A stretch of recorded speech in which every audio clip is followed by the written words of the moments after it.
things in silence, right?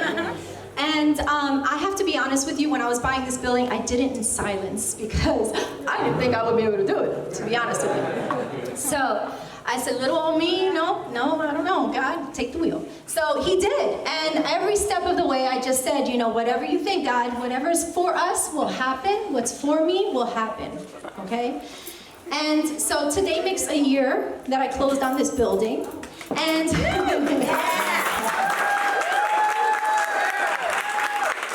and so a year ago today, I asked my family, I just said, hey, meet me at this address. My mom was really the only one that knew what was going on. And I read this story that I wanted to share with you today, okay? So I asked all of them to meet at this location because I wanted to share something special with them.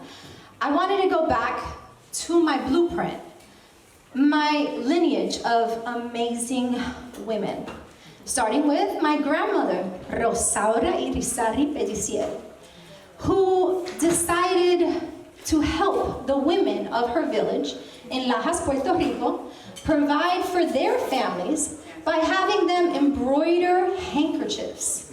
She would collect them and bring them into town and distribute their earnings. She and her husband purchased a piece of land that provided for 16 children, one of which, their youngest, Rosalidia Ortiz Irizarry Pediciel, known to all as Ching, meaning a little bit, because she was the youngest out of the 16, and she was, what, 2 pounds? When she was born, okay? So, my mother came into this country, and you guys are sick of me talking about my mom, and I'm still doing it. Okay? We're not sick of it. She came into this country knowing no English, and with an 8th grade education, formal education, because my mother is wise beyond all of our years. Okay? She immediately went to work, first in factories, but then decided to study to be a cosmetologist. Somehow this woman had the courage to think outside of the box at that time and ask for private financing to purchase her first real estate building, which was a factory, which she made our home and her business. Now, that is where she had her business for 50 years, the longest running business in the city of Passaic, New Jersey. That allowed for dozens of employees to reach their financial goals. And today I wanted to share my journey of following these amazing ladies' footsteps. Have we all been scared? Hell yeah. Have we all been through challenges? Yes, indeed. Have we all fallen at some point in time and failed? Yes. Have we all been physically or mentally knocked down by this thing called life? Yes. But as one of my favorite instructors from Peloton says, which has become my daily mantra, you are ready, you are worthy, and they can knock you down, but they will never knock you out. Yeah. Now, I constantly tell my agents, and that's why I have the wall of inspiration, and people are probably like, what do you mean, inspire, hungry, courage? It was a little close together. But basically, I always tell my agents that they have to stay hungry, right? Because Les Brown's voice, you have to stay hungry. Okay? And E.T. always reminds us, I can, I will, I must.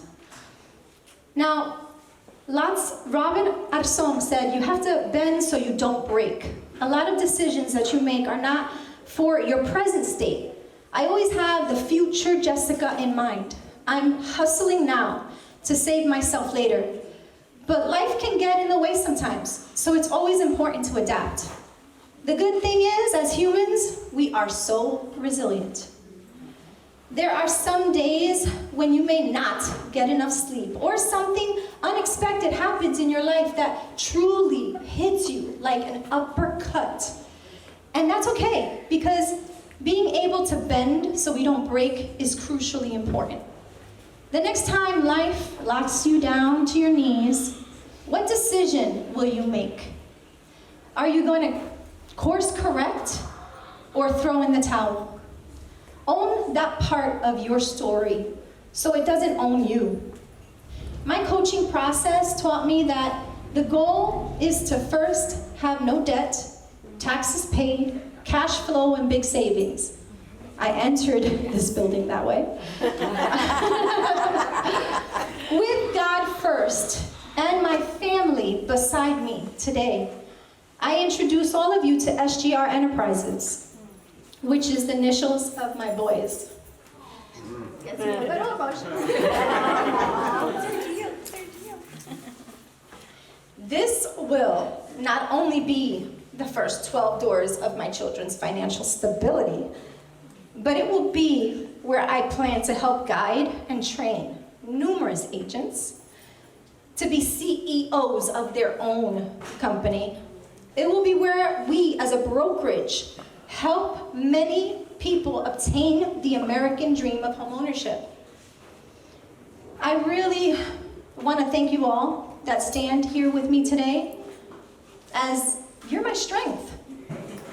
To my boys, to my mom, my sisters, you're my purpose. My intention is always to be the best version of myself. And you have to think sometimes, in this thing called life, you see so much on social media. You see so much of the glitz and the glamour. We're in a tough place right now, okay? We've had a lot of shifts in the market. And so it's more about education and value and being there for our clients. So I hope that we can continue to provide that for all of you. Thank you for being here.